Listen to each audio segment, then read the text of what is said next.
FBI informant Imad Salem met us at Ground Zero and talked to us for the first time about why he risked his life to help the U.S. stop Sheikh Omar Abdel Rahman and his followers from bombing New York. The original plan that we should blow the bomb on December, which Christmas Day, to spoil the American Christmas. It was 1992 and Salem warned the FBI, but after he told agents he would never testify in open court and polygraphs on him were inconclusive, Salem and the FBI parted ways. But members of the terror cell again reached out to Salem, and again he went to authorities about how the terrorists were speaking in code. The Sheikh was furious that his right-hand man was actually an FBI informant, and Salem says the Sheikh later threatened him in the courtroom. He said, "You're Satan," and of course everybody knows what they should do for the Satan. Working undercover is not an easy task, especially with people who have no mercy. The guy is bad news anywhere he is. As long as he is alive, people get killed. FBI informant Imad Salem came out of hiding to warn about Sheikh Omar Abdel Rahman and how leaders like the President of Egypt continue to press for the Sheikh's freedom, while leaders from the Persian Gulf nation of Qatar have requested the Sheikh be transferred out of the U.S. When we gonna wake up and smell the coffee? This man is dangerous in prison. What will happen when he's out of prison? If we today release him, or like the State Department say, transfer him, is he gonna be grateful to us? Absolutely not. He will kill Americans. He will kill anybody who will dispute what he say with a fatwa. I'm going to tell you one thing. I'm following Sheikh Omar Abdel Rahman very closely. And sadly, for the first time since 20 years ago, he was taken out of prison, put in a hospital to prepare for his, what they call it, transfer. At the beginning, the State Department said, "Oh, we're going to release him." And then the media went crazy. "You cannot release the guy, has American blood on his hand." "Oh, well, we will transfer him." And then, this is ridiculous. Shouldn't he have just been executed? Aside that it would be regarded cruel and unusual punishment executing a blind man, for a truth seeker or independent journalist, if Alex Jones ever had credibility from the start to be labeled as one who has nearly spent 2 decades blaming the 1993 bombing on the FBI, self-proclaiming it to be the concern which initiated his platform, it would be extremely clumsy if not crass to suggest capital punishment on the central suspect of the unresolved conspiracy, only to then obstruct oneself from puzzling the rest of the unsolved crime.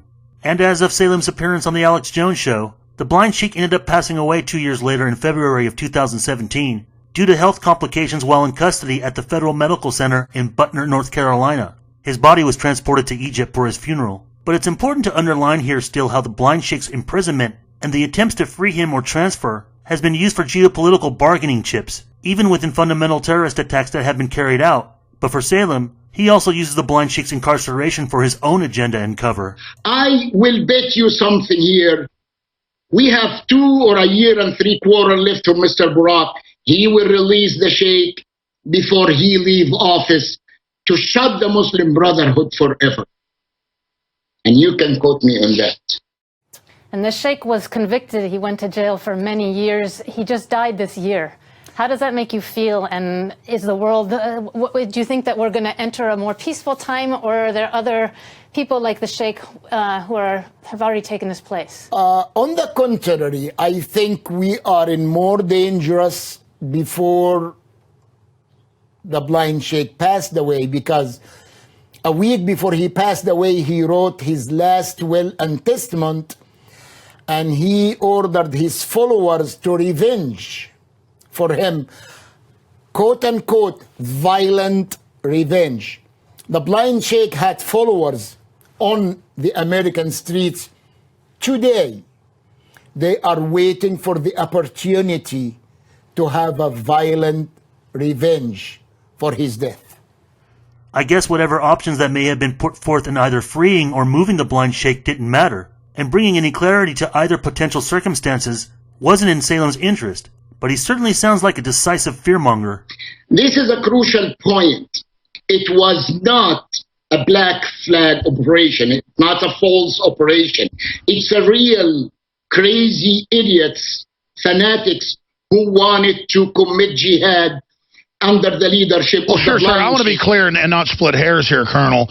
Of course, Alex Jones is not interested in bringing any clarity as to what really happened, classifying sensitive details as just merely splitting hairs, when also he resists challenging Salem, since obviously the subject of 1993 is admittedly his shock jock radio personality foundation, and as a result has shaped much of his worldview as well as for his captivated audience. And even though he isn't entirely a reliable source at this point, instead of challenging Imad, Jones just follows up with his deficient and loose explanation of a false flag, which is actually to the contrary as to who pulled off the 1993 World Trade Center bombing. As yet, Salem is clearly indicating that it's not a false flag, which he's right.